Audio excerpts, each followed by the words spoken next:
I saw the man with the telescope, she go to market yesterday.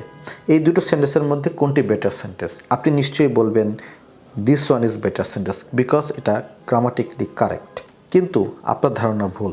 চলুন দেখে আসি। IELTS writing task 2-তে grammatical range অ্যাকুরেসিতে কি বলা আছে দেখেন।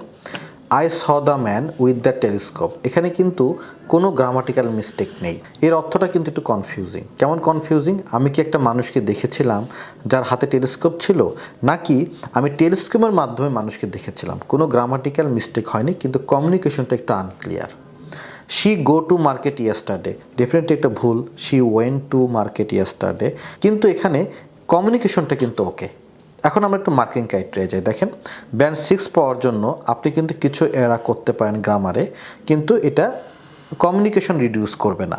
আর ব্যান্ড 5-এর ক্ষেত্রে আপনি ফ্রিকুয়েন্টলি গ্রামাটিক্যাল এরর করছেন এবং এই কারণে ডিফিকাল্টি হচ্ছে কমিউনিকেশনে। সো আইএলটিএস এক্সামে আপনার কিন্তু this sentence is better than this one, অর্থাৎ কমিউনিকেশন কিন্তু আগে, তারপরে গ্রামাটিক্যাল মিস্টেক। আর যদি ব্যান্ড 7 পেতে চান তাহলে স্পষ্ট বলে দেওয়া আছে প্রডিউস ফ্রিকুয়েন্ট এরা ফ্রি সেন্টেন্স, মানে মোস্ট অফ দ্য সেন্টেন্স আপনার কারেক্ট এবং কমিউনিকেশনও ওকে।